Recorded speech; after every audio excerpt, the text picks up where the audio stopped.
is going to be like and how things are going to be structured. There's a lot of questions there that I'm not sure I have all the answers, but I know that what we're doing now is the worst of all possible policies, and we've got to find something better. And of course, the internet has been a huge help for us in that regard as well. Able to bypass books and magazines, able to get information directly from person to person, to enable businesses that provide cannabis, like our dispensary, to reach out to patients all across the country, and to enable us to unite and get together in a way that was simply impossible before we had the internet. It's even hard to remember what it was like before we had the internet, really. But that is a tool that will only continue to grow and to benefit us.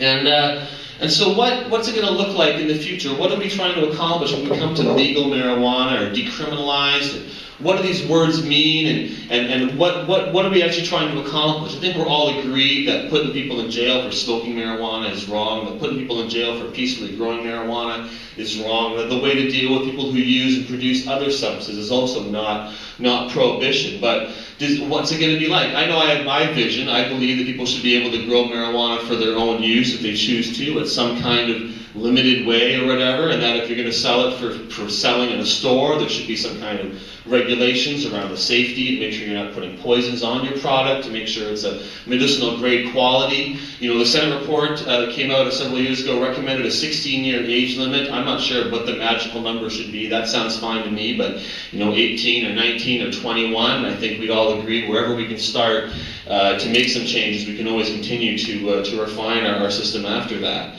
But I think that in the vision of cannabis in the future, in the long term, if you look 20 or 30 years after we've made the transition to legalization, I believe that marijuana consumption and use will look very different than it is now.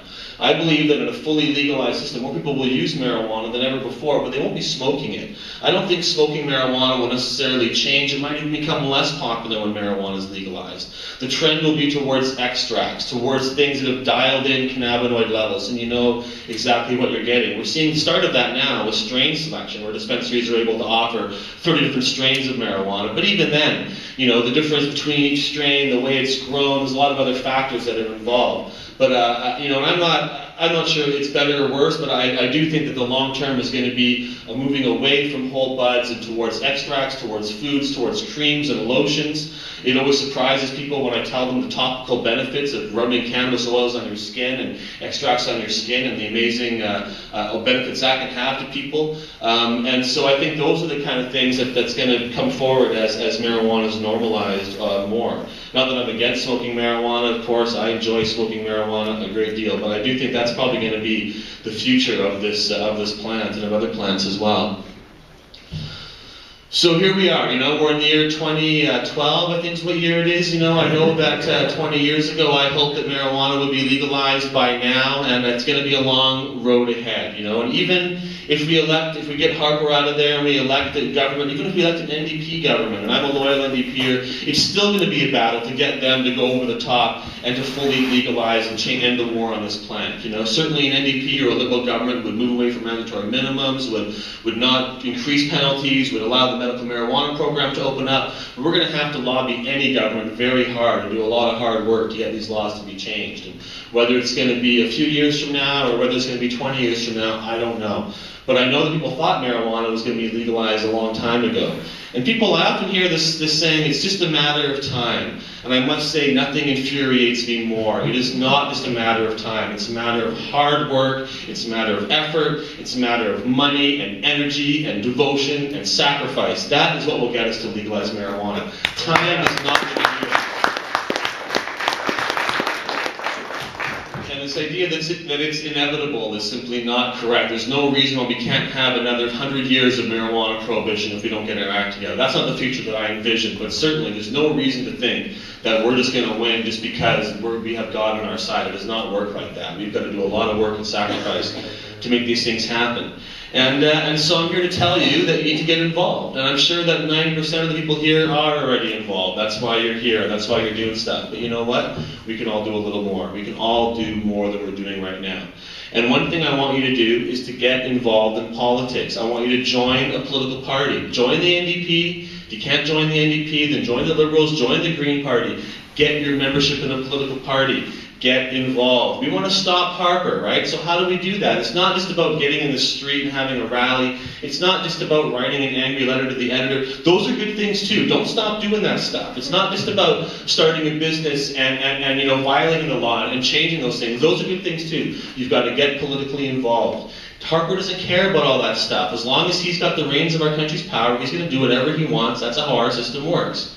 The only way to change things is to elect a different government. And we can do that. And whether that's an NDP government or a Liberal government or some combination of the two or some other creature entirely, I don't really care that much. I mean, I want to see an NDP government, but I really want to see Harper get out of there. Some folks think we should merge the parties together or work together. If you think that, then join one of the other parties and work from the inside to make that happen. Being outside, saying you think that should happen is going to accomplish nothing. You've got to get in there and get involved. And I've had my struggles in the NDP, let me tell you. That's a whole other speech about my time in the NDP and the good and bad things that have happened to me within that party. But I tell you this, I've never met a member of the party at the grassroots level who has ever said anything to me other than, Dana, you're doing a good job, you have an important message, keep up the good work. That's what people at the NDP at the grassroots level believe. And I've been at odds with the party many times. But I tell you that within that party, people at the grassroots, they believe in marijuana, they believe in hemp. There is a fear among all politicians of being laughed at. We all know that every marijuana headline is a joke. You're going to turn over a new leaf. We're going to, some BC's going up in smoke, you know, they're high in a new project, whatever. It's an endless array of puns and jokes. There's that giggle factor to marijuana, and it's partly because everyone uses marijuana and they feel kind of silly when we talk about it because they're accepting prohibition, and so they kind of giggle because there's this hypocrisy in their mind, this mental cognizance or whatever. But we have to get past that, and we have to let our politicians know that it's not risky to support marijuana, it's risky to support marijuana prohibition. And I think we're starting to get over that hump now. We're starting to see a majority of Canadians supporting this issue, but it's got to be something that's seen as important. And the way to do that is to get involved. Go out and vote. That's a key thing, but it's more than just voting. It's showing up at some meetings. It's getting involved in your riding association. It's getting onto the executive of your riding association. It's introducing resolutions at conventions. It can be fun if you're into that stuff. It can be boring if you're not into that stuff. I don't care. Go do it anyways. Go get it done. If you're willing to sit here and listen to people talk about marijuana for 4 or 5 hours, if you're willing to go to a rally and smoke marijuana for that time, if you're willing to do these things, you should be willing to go to some meetings. And you know, it's not just about marijuana and the drug war either. Like, these, to me, are transformative key issues. But there's other stuff that we care about too, I think. You know, I'm willing to bet most of us in this room don't support the war in Iraq, don't support troops being in Afghanistan. I'm willing to bet that most of us don't want genetically modified foods in our diet, or at least want them to be labeled. I'm willing to bet that most of us support human rights, civil rights, sexual, social equality, gay rights, those kind of things too. Those issues are important to me. They're not my most important issue. Marijuana and drug policy is my most important issue that I devoted my life to. But I think other things are important too, and I like being in a group, like political parties, that address other issues, that you can work together to make those bridges, to go, we care about more than just our own issue. We want to make Canada and the world a better place. Marijuana is a big part of that. It's not the only part of that. And you can build bridges with other social groups, with other activists who believe in our cause, but for them it's not the most important cause. For whatever reason, they put marijuana number 2 or number 3 on the list. Let's work together, build those bridges, and create a unified force. It's not just about the marijuana movement in isolation. It's about all of these things happening together to build a better society for all Canadians. And that, I think, is what we have to do. And it's not just about federal politics as well. It's true these are federal laws, but politics is local. You can do a lot at the civic level, especially in the cities where a lot of things happen, you know. We've got over a dozen marijuana dispensaries now in Vancouver. We've got, I think, only 2 out in Victoria right now. But these places rely on City Hall support or they would not be able to exist. And in cities where City Hall is against it, we see dispensaries get raided. In Burnaby, in Langley, Comox, Chilliwack last year, 4 dispensaries in 1 month shut down. But in Maple Ridge, we've been able to keep a dispensary open for almost 2 years now because they worked with City Hall, and City Hall there said we told the RCMP, leave these guys alone. So having a supportive local municipal government is very, very important. And that's a place, often people feel kind of lost in the federal government. It's so big and far away, and they can help maybe elect one person in their local area, but civic politics, you can have a much bigger influence, and you can have a much more easy, direct conversation with your councillor, with your mayor. You can get in touch with those people a lot more easily. And a lot of our marijuana community got really involved in the Vancouver election this time. I was down there making volunteer phone calls for Gregor Robertson, for Vision Vancouver. Many other of our dispensary members and staff were down there helping out. That gets noticed. They see, hey, these marijuana people, they're willing to do some work. What's this with dispensaries? Let's make sure that they're allowed to do what they want to do. Let's make sure that we enable them to continue what they're doing. And I think that's important. So get involved in municipal politics. And of course, there's the province as well. And the province is also a very important place to have things happen. You know, Insight would not exist without the support of Vancouver, without the support of the province of British Columbia fighting against the federal government, demanding that this happen.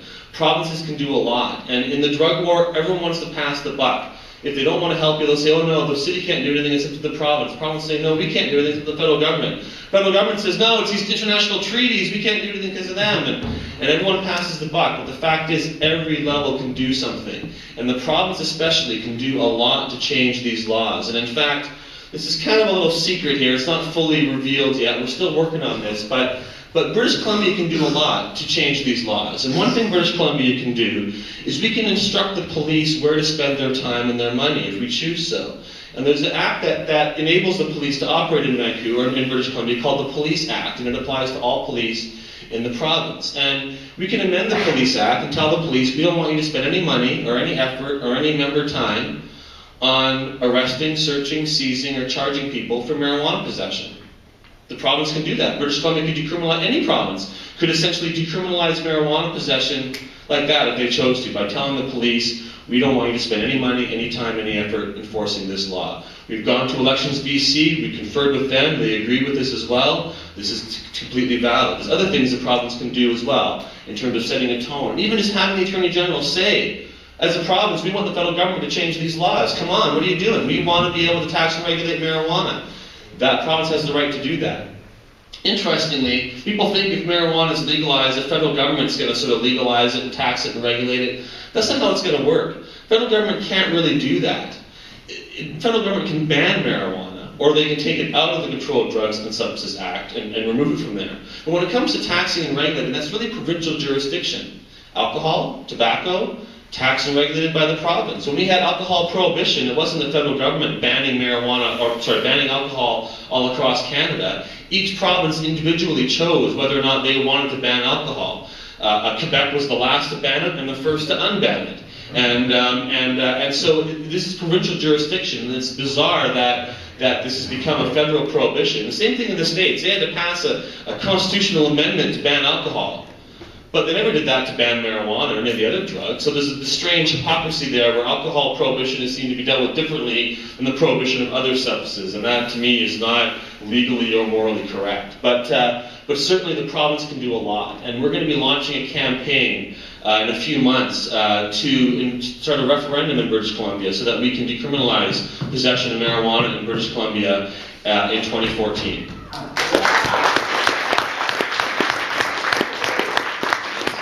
We haven't fully announced this campaign yet, so I don't know if this will get out there or not, but I've been talking about it for a while. And, you know, we have the capability in this province. It's the only province in Canada that has the ability to launch a referendum, to have a ballot initiative process, where if you get enough signatures from regular people in British Columbia, you can force there to be a vote on this issue.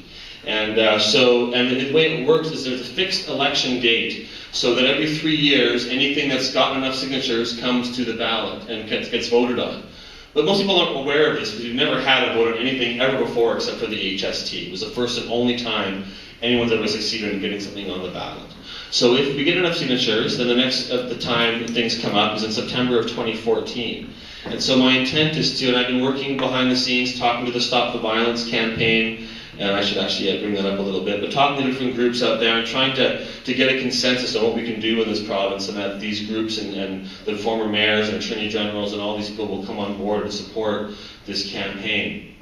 But I think it could be transformative for our province. I think it could give us the ability to show some political strength, to give us something that we can all work on together despite whatever other political beliefs you may have if we support that people who use marijuana should not be arrested, should be left alone. I think the vast majority of British Columbians support that idea, whatever their feelings about marijuana growers. They believe that people who smoke and use marijuana should be left alone. And I think that we can do that as a province. And you'll be hearing more about this campaign in the weeks and months to come, but definitely stay tuned. I think it could be very, very important.